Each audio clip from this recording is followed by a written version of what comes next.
Now we're ready, right? I know I am.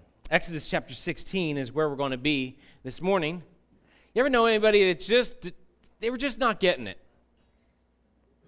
Maybe that was said of you. You're just not getting it. Maybe algebra was that way for you. You're like, I just wasn't getting it. Well, why did X enter into numbers? It doesn't make sense, you know? Or maybe some kind of physics or chemistry or something else was something for you that you're like, I'm not getting it. As parents, we have 5 kids, and as parents of these kids, one of the things that we struggled with was when our kids were just not getting it. When they weren't getting that these tiny little things, these diapers, were not supposed to be on the budget line item, right? Mel and I, we worked hard at this, and she probably more than me. We wanted our kids to be out of diapers as soon as possible. Has anybody, we keep all kinds of things as parents, right? We keep like the first shoe, the first outfit, for some it's the christening outfit. Has anybody ever kept the first soiled diaper? I didn't think so.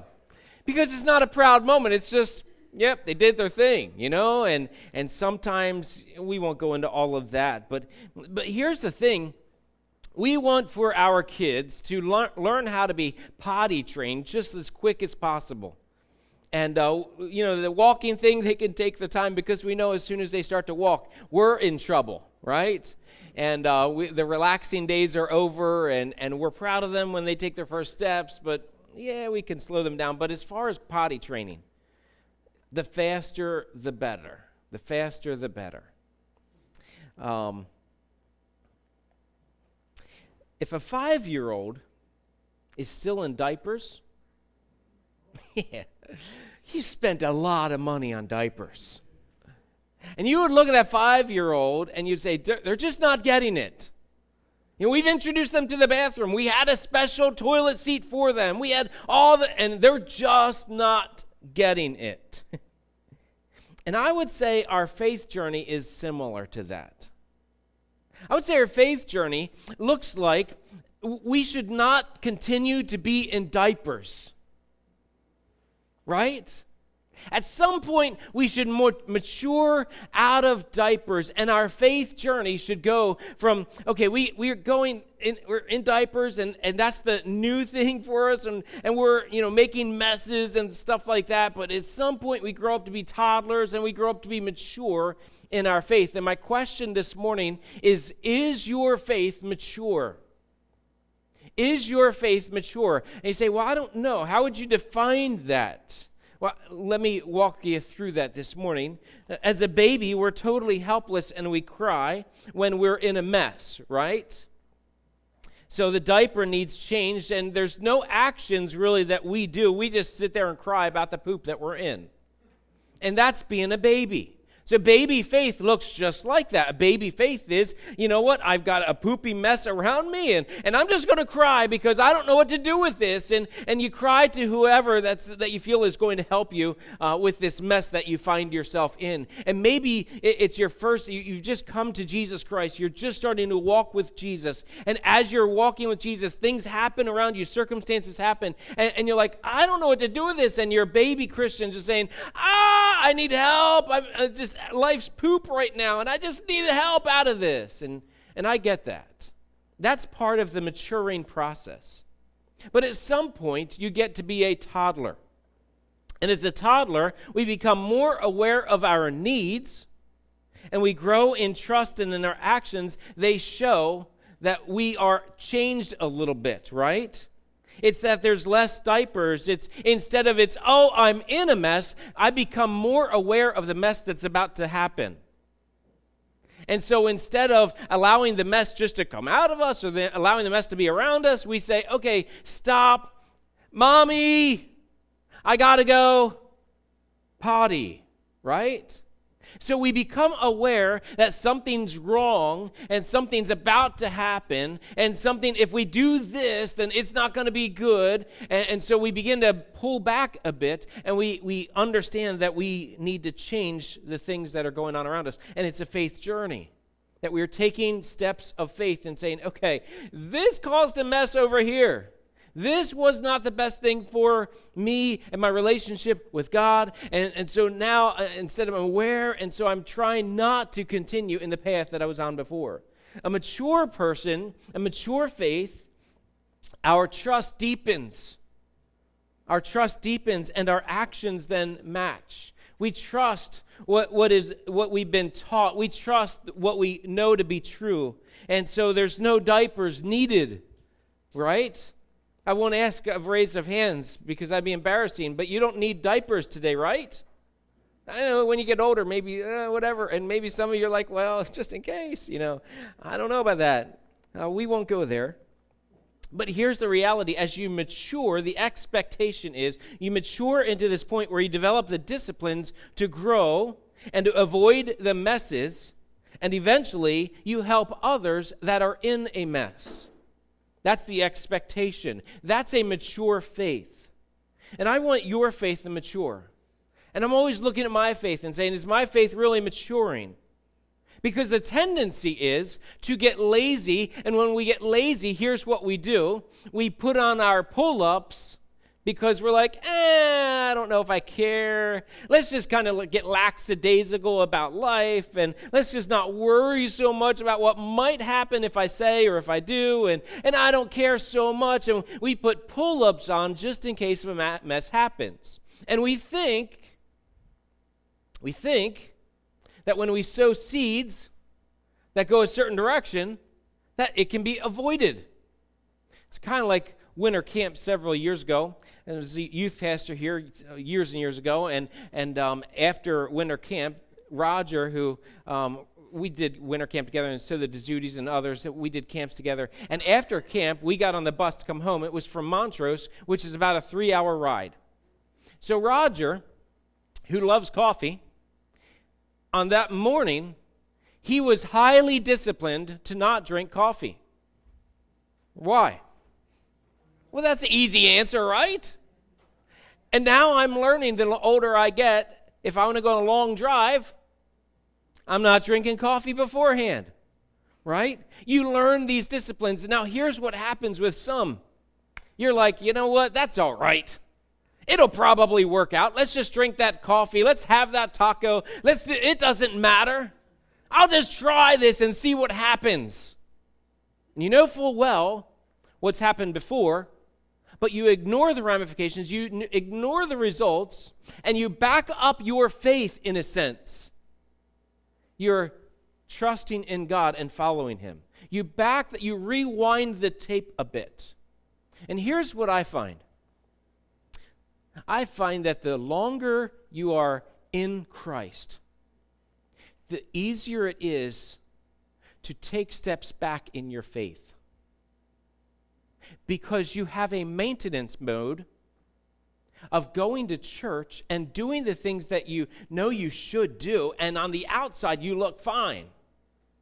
But there's a maintenance mode that you kind of go into, and you forget that it's not about maintaining, it's about walking by faith and taking steps consistently to walk by faith. So I want to encourage all of us for this, because I don't want you to be a 5-year-old in diapers. Amen?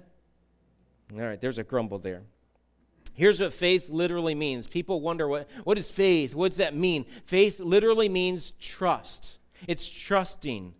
It's worthy of trust. What are you trusting in today? What is worthy of your trust today is the question. And I want your faith, your trust to mature. And so here's the statement I'm going to say. And if you miss everything, if you're like, oh man, I'm tired, I know I got an extra hour of sleep, but I'm going to take a nap now, just remember this quote, and you'll be good for the day. Mature faith is knowing that God is trustable and worth following. God is trustable and worth following. Got it? God is trustable and worth following. Here's the reality. When we look at the book of Exodus, the people of Israel are learning this. They're learning that God is trustable and worth following. They learned this in the very beginning of Exodus, where they're in this place in Egypt, and they're in slavery. Good day or bad day for them? It's bad to be in slavery. Agree? Okay, good. So while they're in slavery, they're in this horrible place where they're being abused, they're being taken advantage of, they're being hurt, and they're crying out to God then, saying, God, we need help. It's baby faith. They couldn't do anything about it. They were just in a mess, whether they were put there themselves or whether they did it was just that they were in a mess. So I'm going to call this baby faith. And they're crying out to God saying, God, we need help. They weren't even sure if there was a God at that point, but they knew the stories about Abraham and Isaac and Jacob. They understood that. And so they're just crying out to God. And God shows up by calling Moses to come back, and he walks in and says, God has heard your prayer, and God has sent me here to be the answer to that prayer, to deliver you out of this place. And their first response, this baby faith, the first response is they worship God, and they said, whoa, there's a God that hears me. There's a God that listens. There is a God. That was the beginning point for them. And so I'll call that baby faith. They were in a mess, but they needed God's help. So God shows up, and Moses is there, and he's orchestrating this whole thing through Moses and the things that Moses is saying. And he says to Pharaoh, Moses goes up and he says to Pharaoh, hey, listen, you need to let God's people go. If you don't, you're going to lose your firstborn son, because this is God's firstborn son, Israel. And so Pharaoh ignores. His heart is hardened against, and God goes and says, okay, here's what I'm going to do. I'm going to send plagues. He sends 10 plagues over about a nine-month period or so, and so he sends these plagues, wakes their attention up, Israel's attention, so that Israel would be able to grow from a baby faith to a toddler faith. So that they would be able to experience, wow, there's a God who cares, who's listening, who hears me, and there's a God who's working on my behalf to do some amazing things, and walks them through all 10 plagues, and then gets to the last plague and says, listen, here's what's going to happen. Pharaoh is going to kick you out. He's pushing you out. What an amazing statement. And that's exactly what happens. So they're now leaving, and they're beginning to discover that God is trustable and worth following. God is trustable and worth following. And so they exit. They go out of Egypt. They're being pushed out of Egypt. And they get to this place where they're hanging out over in this area next to the Red Sea. And there's kind of corner there, not intentionally be cornered by themselves, but God led them there. And so that's where they find themselves. And they look up over the hill, and here comes Pharaoh and all his troops. And what do? They get scared. And what happens when a toddler gets scared? Makes a mess. And they turn to Moses and say, what did you do? You brought us out here to die. And they demonstrate a toddler's faith. They demonstrate that they just made a mess. And Moses is like, guys, come on. God is trustable and worth following. Can't you see what happened over here? God is trustable and worth following. And so he then goes to God and says, God, what are you going to do here? Because this is kind of weird. I'm in an awkward place. Yeah, and I'm reading into that a little bit. And so as he does, he says, raise your staff over top of the Red Sea. And as you do, the wind's going to come and it's going to open it up. And I'm going to miraculously allow for this 2 million or so people to come across this Red Sea on dry land. And Moses, because he already understood that God was trustable and worth following, did exactly what God said to do. And he took the staff over and he put it over top, and all of a sudden the Red Sea just opens up, and Israel's like, hey, something's going on over here. And everybody's like, all right, let's go. And they go through on dry land. And Hebrews chapter 11 records it and says that this was a step of faith, that they walked through the Red Sea on dry land and got to the other side. It was faith. Their faith was growing, and they're kind of being potty trained in their trust with God. And like, whoa, God's trustable. He's worth following. Let's go through the Red Sea, and he's rescuing, and he does, and he destroys Pharaoh's army right there. So they're learning and they're growing. And at this point, you would say they should be experiencing and living in mature faith, where they could say of themselves, in and of themselves, God is trustable. God is worth following. If he could do this, then God could do anything that comes my way. I'm not going to be worried anymore. I'm not going to be filled with anxiety. Look, God is trustable and he's worth following. And here's what happens. they get to this place, and they have no water. This was last week, right? It's a place where it's called Mara, the bitter water. And what do? See, a person that has mature faith doesn't do what a toddler does and get scared and just kind of soils himself and, they throw a fit and I'm not getting what I want and all these other things. That's not what they do. They turn and say, okay, God is trustable and he's worth following. And so God, hey, listen, we got a problem here. Help us out. What do you want us to do? That's not what they do at all. They cry out and they grumble and they're mad. And Moses, what are you doing? You brought us out here to die. Is it because there's no graves in Egypt? What's the problem here? And what does God do? God says, look, guys, I just want to show you that I am trustable. I'm worth following. And so he says, hey, Moses, you see that stick over there? Yeah, throw it in the water. And he does, and it turns from bitter water to sweet water. And there that day, they could experience once again that God is trustable and worth following. And so they move from there and they go into the next place, Exodus chapter 16. And as they do, they go from Elam and the congregation of the people of Israel. They come to the wilderness of Sin, which is an interesting name because we don't look at Sin as a good place to live, but that's just what it's called. And he says, which is between Elam and Sinai on the 15th day of the second month after they had departed from the land of Egypt. So he's given some context, some time frame here. And verse 2, and the whole congregation of the people of Israel, they grumbled against Moses and Aaron in the wilderness. Like here they go again. They're toddlers not getting their way. It's, I can't believe you didn't give me anything. And that's kind of what's going on. I had practice. Like I worked at this, right? And that's what they're doing. They're grumbling against Moses. Everyone is upset with Moses. Would you, listen, time out for a second. This is not even my notes. This is just freebie.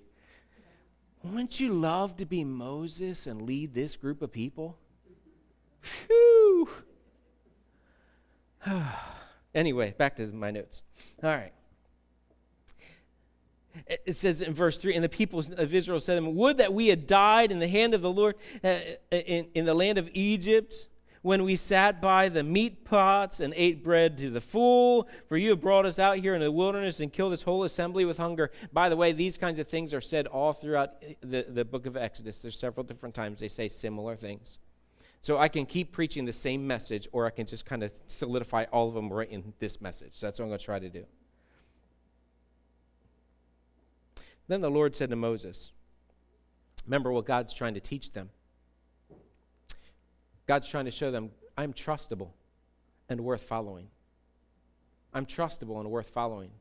I love what God does here. He just responds to Moses, says, behold, I'm about to rain bread from heaven for you, and the people shall go out and gather a day's portion every day. Why? That I may test them whether they will walk in my law or not. Here's what I'm doing. I want to test, or I want to prove, I want to help them to grow in this whole concept of knowing that God is trustable and worth following. God is trustable and worth following. Anybody lift weights?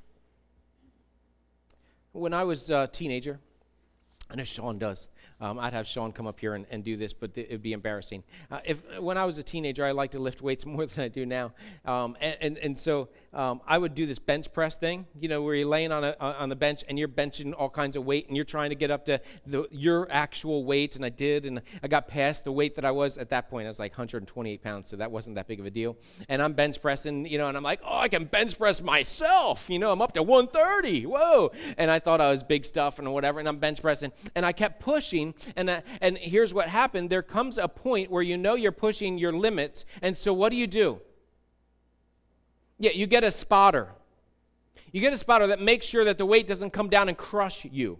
But a good spotter makes sure that when the weight comes down, they don't grab it before you get pushed, before it's kind of too strenuous. They want to see that you can push through the pain and push it back up. That's what it is to prove the testing that's going on. It's hard, But as you're going back up, I'm not going to grab it from you right away to take the stress away from you. What I want to do is I want to teach you that God is trustable and worth following. And so I'm bringing these things into your life so that you can understand that God is trustable and he's worth following. A bad spotter just says, hey, listen, I know it's a rough day for you. I'll just take the weight right off of you. That's not helpful. And God doesn't do that either.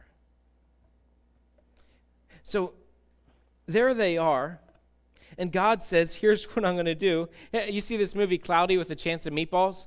This is Cloudy with a Chance of Manna, right? God does this amazing thing where he says, I'm going to rain down bread on them. Here's the catch. As you walk down through this, and he says bread in the morning, quail at night, as you walk down through this, you see the catch. The catch is you can only gather what you're going to eat that day. And then on Saturday, or on the day before the day of rest, the Sabbath, the day before that, you can gather twice as much. So on the Sabbath, you have a total rest day. What is he doing with this? Have you thought this through? Here's what's going on. He's saying to them, hey, listen, if you trust me, you're only going to gather what you need for that day. You're going to follow me. If you see that I'm trustable, you're going to be like, okay, cool. I only need this much, a basket like this, and that's going to feed me my whole day, and it's going to be great. I don't need anything more. And at midnight, you have nothing in the cupboards, nothing in the fridge. How many of you like nothing in the cupboards and nothing in the fridge and nothing in the savings account and nothing at all to get you through the next day? No gas in the gas tank, no nothing. How many of you like to live that way? It stresses some of you out to not have enough to get through the next year, or the next week, or the next month, whatever it is, where that's our American way. We are like, well, we have to have a savings account, and we have to have cupboards, and I don't know how we get cupboards that have food that we'll never eat, and they just kind of get expired, and they just kind of in the back, I don't know, we pick up the wrong thing someday. Our kid was in the grocery cart throwing things in. But you have that, and here's the reality. What God's saying is, listen, I want to show you that God is trustable and worth following. So that this day, I'm giving you enough just for this day. You remember the Lord's Prayer. Give us this day how much? Our daily bread. Not our weekly, our monthly, or our bi-monthly, or our yearly. Give us this day just enough to get through today. How trustable is God? I mean, could you really, honestly, if you're in their shoes, would you trust God? Do you trust him today? Pastor, you're asking us to be irresponsible. No, I'm just asking you to trust God and follow him. Is God that trustable? So he rains down this manna and the quail. And verse 11, or verse 12, I'm sorry, at the end of verse 12 is this huge statement. You could underline this in your Bible. In verse 11, he's to walk into this. He says, and the Lord said to Moses, I have heard the grumbling of the people of Israel. Say to them, at twilight you shall eat meat, and in the morning you shall be filled with bread. Why? Then you shall know that I am the Lord your God. What is you to deserve this? Nothing. It's all done for you. That here's what I'm showing you, that God is trustable and worth following. That I've got this, and God is totally trustable in every part of our life. And he's worth following. And so our actions should fall in line with what he calls us to do. That's mature faith. And so you walk down through and you say, okay, what do you do? What do you do if God says only gather enough food to eat for today? And there's a lot leftovers. Well, just in case God doesn't show up tomorrow. What do you do on the night before Sabbath? Well, I'm not sure. What do you do on that morning of Sabbath? How much do you trust God is the question. So here's what happens in verse 20. But they did not listen to Moses. Some left part of it till the morning and bred worms, and it stank, and Moses was angry with them. Morning by morning they gathered each as much as they had eaten, but when the sun grew hot, it melted. And so here's what they did. It made Moses so angry. Because Moses had a mature faith. Moses understood that God is to be trusted and to be followed. And here's where they struggled. They really struggled to trust God. They're like, I don't know if God really has the best thing for me. I'm not sure that God really is trustable in this. And how's he going to work this out to be a good thing? And I don't know about tomorrow, so I got to save up. And that's what they did. Verse 27, you go a little further. It says, on this seventh day, some of the people went out to gather, but they found none. And the Lord said to Moses, and here's what they did. It's the seventh day. It's the Sabbath. They shouldn't be going out. This is total rest day. And they're going out to gather the manna that God said, it's not going to be there. There's no reason for you to go out. It's not, you just relax. I've got you. You should have gathered yesterday and been prepared for today so you could just, I got you. In verse 28, God jumps in and talks now. He says, the Lord said to Moses, how long will you or the people refuse to keep my commandments and my laws? See, the Lord has given you the Sabbath. Therefore, on the sixth day, he gives you bread for 2 days. Remain each of you in his place, and let no one go out of his place on the seventh day. So the people rested on the seventh day. You see, they had toddler faith. They looked and they're like, well, I don't know. And maybe God's not going to take care of me. Maybe God's not going to show up. And maybe I can get ahead if I... So they didn't listen. They hoarded food when they shouldn't have. And they went out to gather when they shouldn't have. And God says, listen, how long will you look at me and say, God, you're not trustable, and God, you're not worth following? Chapter 17, and it really doesn't end well. Chapter 17, all the congregation of the people of Israel, they moved on from the wilderness to sin by stages according to the commandment of the Lord. And so he's telling, let's go, let's get out of here. And so like, okay, I guess we're moving. In the camp at Rephidim, but there was no water for the people to drink. So what do you do when you run out of water? When things aren't going so well? What do you do when life gets messed up? What do you do when your expectations are failed? What do you do when you don't have enough to get through? What do you do? Here's what Israel does. Therefore, the people quarreled. They're angry. They're irritated with Moses. And they said, give us water to drink. They're toddlers. They're throwing a temper tantrum. They're angry with God because there's things that aren't going on that should be going on. We need water. We know we got bread this morning, but we need water. So where's the water? You leaving us out here to die? What's going on, Moses? Moses, you're the worst leader we have ever had. Well, that's true because he's the only leader they ever had. And Moses responds, and this is a fascinating little nugget here. Moses says to them, why do you quarrel with me, and why do you test the Lord? Just a tiny little nugget. When you're angry about something that you don't have, where does your anger get projected, or who does your anger get projected onto? When you don't have enough money to get from the paycheck to the next paycheck, who do you get angry with? Your boss? Your husband, your whatever, like your wife or whoever, like who do you, generally speaking, the person or the thing that you're angry with is what you are trusting in. It's essentially saying, I trust in you to take care of me, and you didn't take care of me, and you never go any further to trust in God for what God can do. You're trusting them for what you think they should do. And it's a misplaced trust. And so Moses calls him on that, and he says, why are you testing the Lord? Different test. Why are you, look, this is not going to be wise. You don't do that. You keep on pushing the buttons of God here.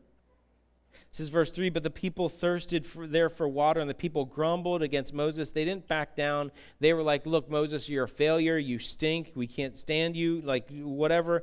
And And they said, why did you bring us up out of Egypt to kill us and our children and our livestock with thirst? So here's what Moses does. Moses has a mature faith. Moses has a mature faith in that he turns to God because he trusts God and he knows that God is worth following. And he turns to God and he cries out to the Lord, what shall I do with this people? They're not my people, God. This is your deal. So God, what should I do with these people? They are almost ready to stone me. Would you like to sign up for the next leader of Israel at this point? We're having elections next year. Moses is stepping down. Who'd like to step in? Yeah.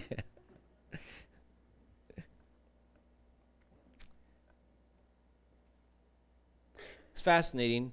Moses' faith had grown. He knew that God was trustable and worth following, and he also understood that his faith in people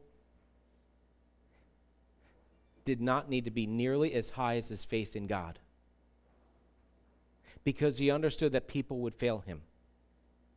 He understood that people would disappoint him. He understood that people were just generally not always trustable. It's not that you can't trust anyone, because in the next pages you're going to see that he had to trust people. But he understood the reality that people, they're not always trustable, and they're not worth following. So here's what God does.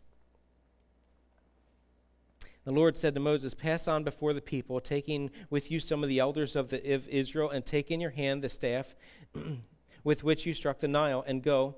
Behold, I will stand before you there on the rock at Horeb, and you shall strike the rock, and water will come out of it, and the people will drink. And Moses did so in the sight of the elders of Israel. Stop. What's he telling them to hit? Did you catch this? A rock.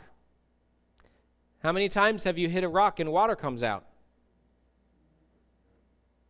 I've never seen it happen. So that's what God tells him to do. If you're in Moses' shoes, the question has to come back. When God tells me to take the staff and the elders of Israel and go over to Horeb, and I'm going to take my staff and hit it, the question is, do I trust God, and is he worth following? If I trust God and he's worth following, I grab my staff and grab the guy. Come on, let's go. We got to go take care of this water thing for the people. And he walks over to where the rock is. He says, okay, God's about to give you water. Step back. Can I put my hip waders on? Because I know this is going to be a little bit of an experience.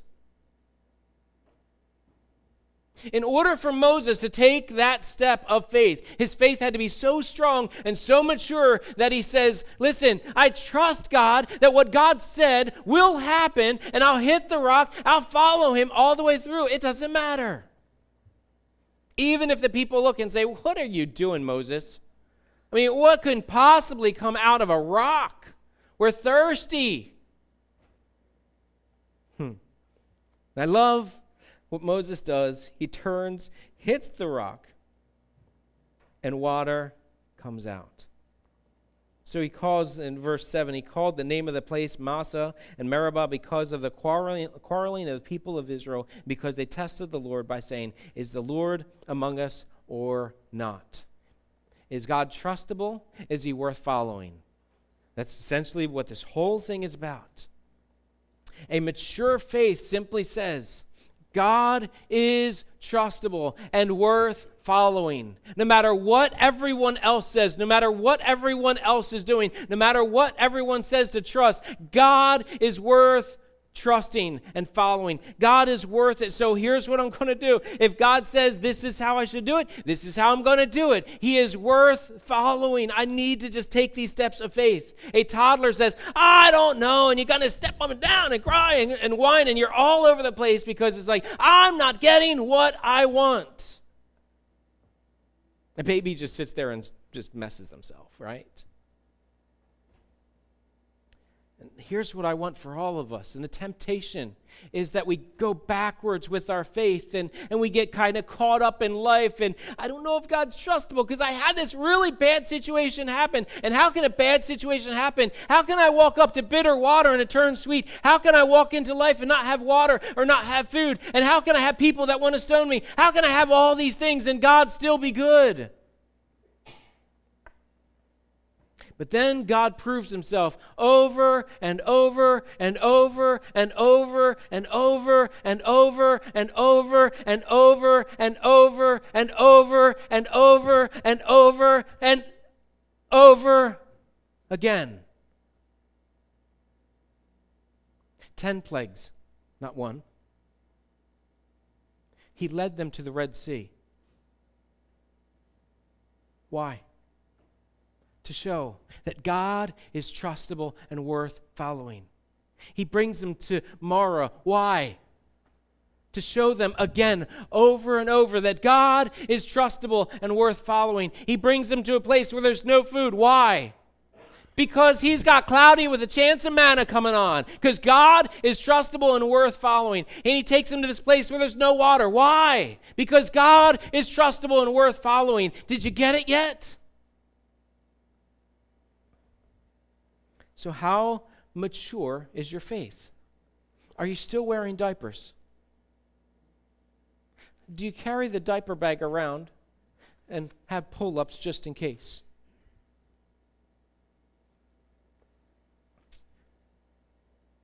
Let me make this a little more poignant.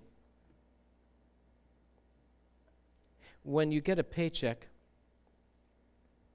what do? Mature faith says, God, you're first. God, this is your paycheck. You providing all of this for me. So God, you're first. And God, you're trustable and you're worth following. So God, whatever you want to do with this, I'm all in. That's mature faith. Baby faith or toddler faith says, but my taxes are too high, my bills are too big, and I want that thing that I've always wanted. And I'll put God in a waiting list.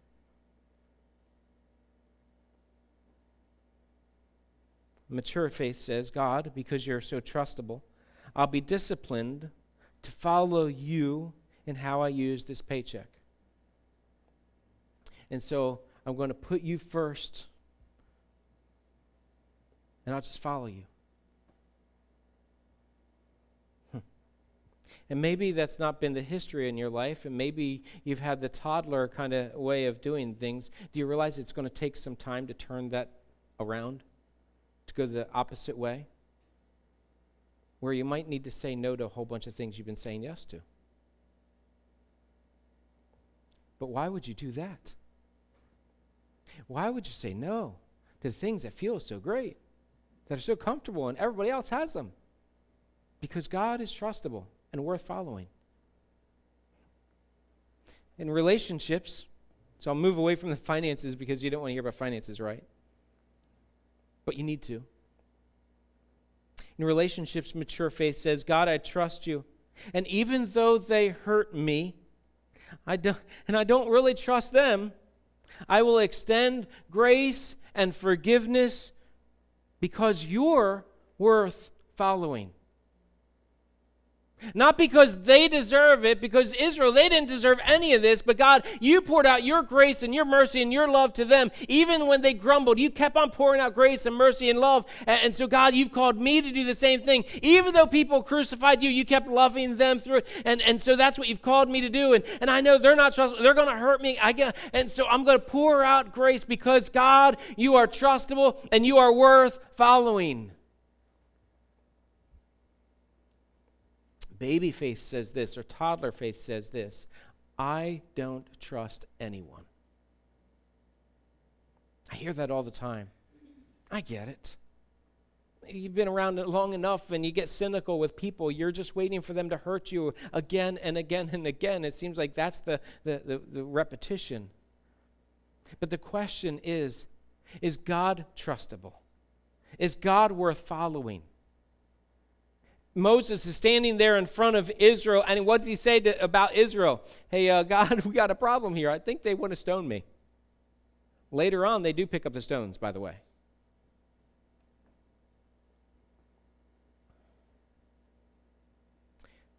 So God, I trust you. You're worth following. Do you know a church? Mature faith looks like this.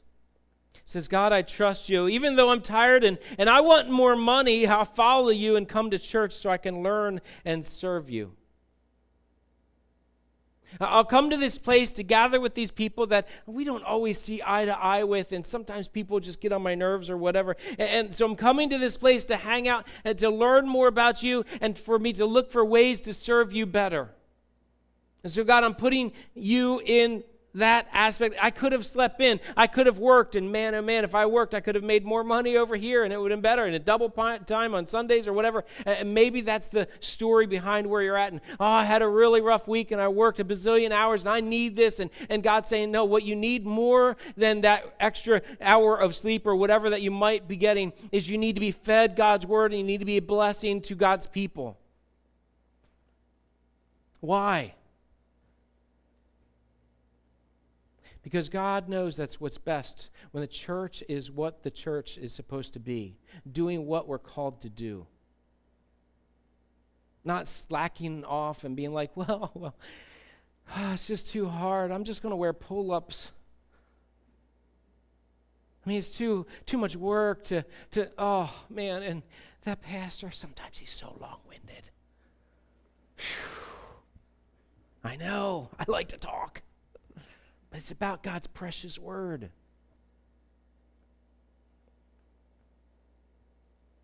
it's not just to come and sit. God called us to be active in our faith.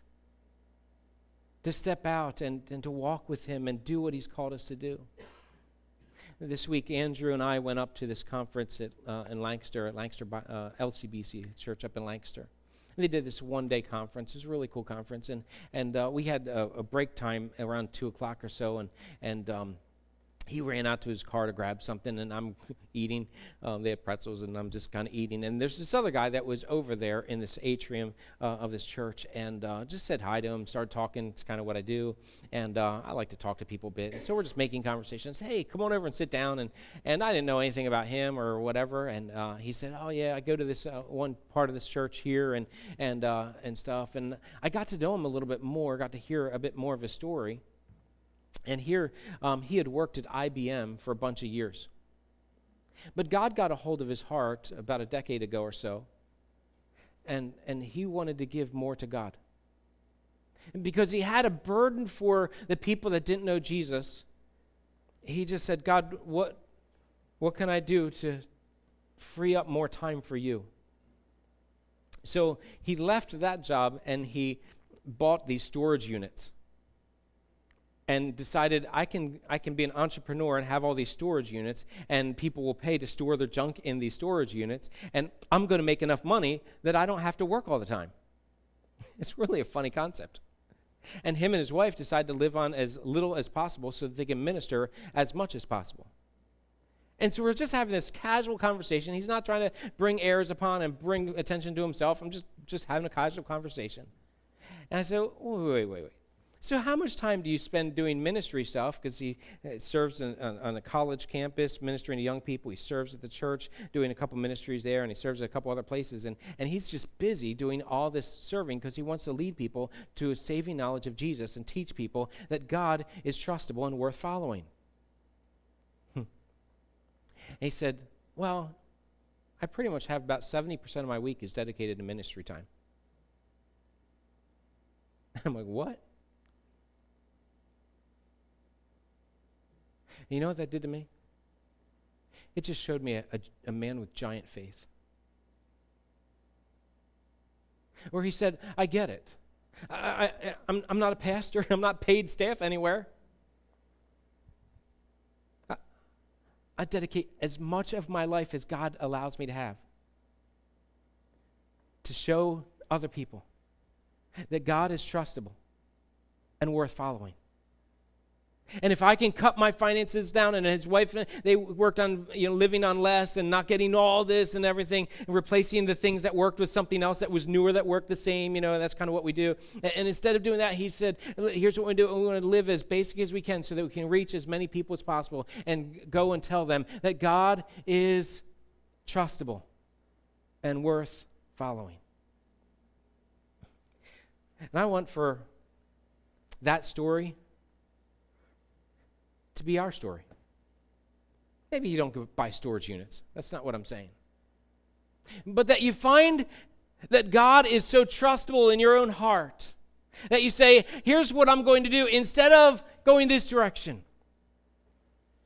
I'm going to dedicate my life to following God and telling others that God is trustable and worth following.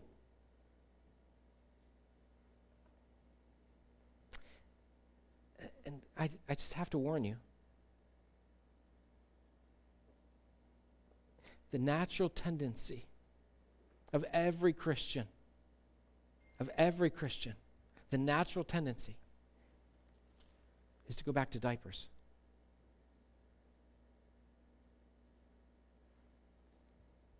Somebody says, what's that smell in the room? And here's what a baby does. It's not me. And that's what Christians grow into. That's the tendency. But a person with mature faith says, I'm done with the diapers. I'll never use them again. God, you are trustable, and God, you're worth following. And I know the experiences, the circumstances that happen, I'm going to run out of water, I'm going to run out of food. And as I do, God, as those pressure times come, Lord, help me to just reflect back and say, God, I know because of what you've done back here, you're trustable. So provide for me so I can follow you more. So can we do that together? Let me pray for you as we close.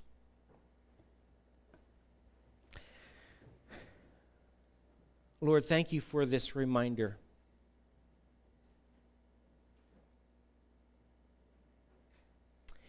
Thank you for what you're doing in our lives.